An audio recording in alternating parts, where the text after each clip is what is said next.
This is very important question of AP. बेटा ये इसमें क्वेश्चन में क्या है, आप ये देखिए आपके पास टू एपीज हैं। This is your first AP and this one is the second AP. अगर आप फर्स्ट एपी में देखेंगे तो इसमें जो डिफरेंस आ रहा है वो 6 का आ रहा है। फर्स्ट टर्म 1 है, दूसरी 7 है, देन 13 है। तो जो कॉमन डिफरेंस है वो 6 का जो डिफरेंस है, ठीक है, मतलब समझ लीजिए कि आप 6 का जंप कर रहा है। ये 19 के बाद फिर 25 आएगा, 31 आएगा। लेकिन जहां पर जो कॉमन डिफरेंस है वो डिक्रीज हो रहा है, वो रिवर्स में आ रहा है, लेकिन 1 करके रिवर्स में आ रहा है। इसका कॉमन डिफरेंस 1 है। 69 के बाद कितना कम हुआ? 68। फिर कितना कम हुआ? 1। तो 1 कम हो रहा है। 69 के बाद 68 आया तो 1 कम हुआ, 68 से 67 1। तो समझ लीजिए कि ये जो है इसका स्टेप बहुत छोटा छोटा स्टेप है, और इस एपी का स्टेप जो है थोड़ा बड़ा बड़ा है। इसमें डिफरेंस जो है वो 6 है। ये तेजी के साथ आगे बढ़ रहे हैं, और ये बहुत स्लो प्रोसेस से पीछे आ रहा है। नाउ द क्वेश्चन इज, इसमें ये पूछा है कि क्या कोई ऐसी वैल्यू हो सकती है जो इन दोनों की सेम आएगी, मतलब वो आगे बढ़ता है, ये भी पीछे जाए, और दोनों की एक जगह पे सेम पॉइंट आ जाए, मतलब सेम वैल्यू आ जाए। क्या ऐसा हो सकता है? ये उसने पूछा है कि इन दोनों एपीज की कोई भी वैल्यू क्या सेम हो सकती है। ये दिस इज द क्वेश्चन। अब देखो बेटा इस क्वेश्चन को, वेरी इंटरेस्टिंग क्वेश्चन। इसे हम कैसे करेंगे?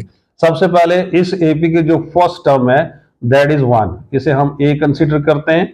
इसमें जो कॉमन डिफरेंस है वो है आपका 7 में से 1 माइनस करेंगे, इट इज 6। सेकंड टर्म का मतलब T2 का मतलब second term, this is the first term.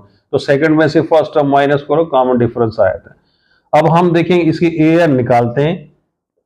an, this is the formula for finding the an। Now what is a? 1। Number of terms, ये तो फाइंड करना है कि वो कौन सी टर्म होगी, कौन से नंबर पे वो टर्म होगी जो सेम होगी। तो डिफरेंस है बेटा इसका 6। 1 + 6n -6, so this is equal to 6n -5। ये आपका इस एपी की an आपने निकाली है, फर्स्ट एपी की। इसी प्रकार से अब हम सेकेंड एपी की भी यही निकालेंगे। यहां पर जो आपका फर्स्ट टर्म है वो 69 है, और कॉमन डिफरेंस सेकेंड टर्म में से फर्स्ट टर्म माइनस करो, 68 में से 69 माइनस करेंगे, यहां पे जो कॉमन डिफरेंस है वो माइनस में आएगा। ठीक, अब इसकी वो टर्म निकालें an मतलब एक हम टर्म एज्यूम कर रहे हैं कि an टर्म सेम हो गई, उसको इसका भी an निकाला, इसका भी an निकाला। What is a? 69। Number of terms find करनी है, d की वैल्यू -1 है बेटा।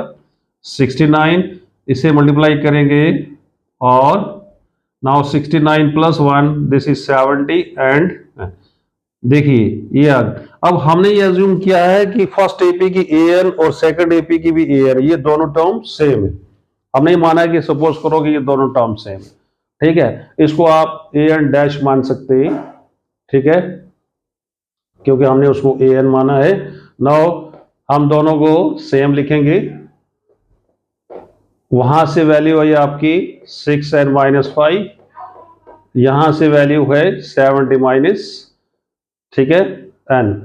तो यहां पे 6n, दिस इज 6n -5।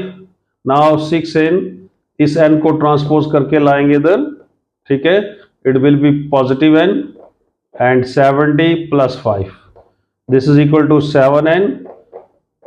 तो बेटा यहां पे आप देखिए कि जो नंबर आया है वो हमारा फ्रैक्शन में आया है, वो नेचुरल नंबर नहीं है, वो नेचुरल नंबर नहीं आया। n होना चाहिए था नेचुरल नंबर। जैसे यहाँ पे अगर मान लीजिए 77 होता है तो हम इसको काट के 11 कर सकते थे। तो हम ये कह सकते थे कि इन दोनों एपीज की जो 11th नंबर पर टर्म होगी वो सेम होगी, बट ऐसा हुआ नहीं।